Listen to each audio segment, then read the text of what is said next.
Saudara Komisi 13 DPR memanggil Saudah, seorang nenek asal Pasaman, Sumatera Barat yang menjadi korban kekerasan karena lantang menolak tambang di atas lahannya.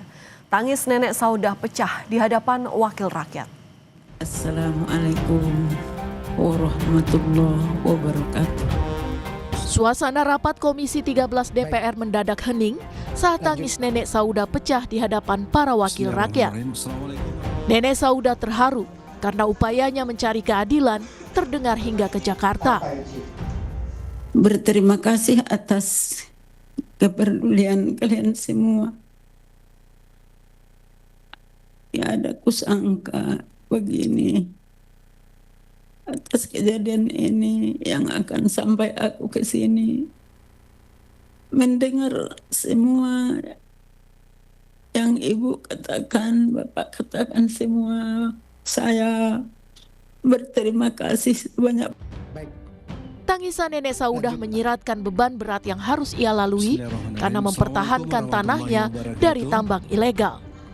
Selain penganiayaan fisik, nenek Saudah dikucilkan dan mendapat sanksi adat berupa pengusiran dari tempat tinggalnya, meski akhirnya sanksi tersebut dicabut.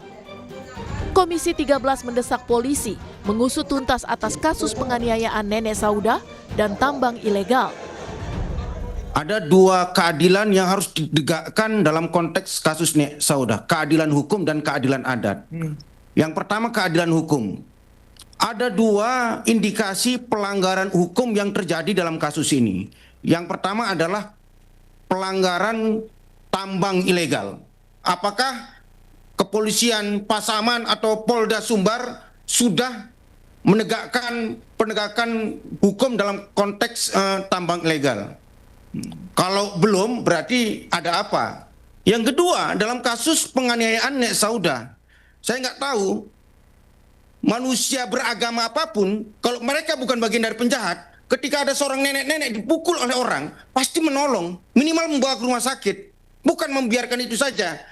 Dari logika itu saja, seharusnya pelakunya itu tidak satu. Pelakunya adalah komplotan. Tapi penganiayaan terhadap nenek Saudah terjadi pada 1 Januari 2026 usai menolak aktivitas tambang di lahannya. Penolakan dilakukan berulang kali, namun berulang kali juga penambang menggali di tanah nenek Saudah. Tubuh renta sang nenek yang seharusnya dilindungi justru menjadi sasaran amarah petambang ilegal hingga sempat tak sadarkan diri. Hingga saat ini, polisi baru menetapkan 1 tersangka dan didesak menangkap tersangka lain. Tim Liputan, Kompas TV.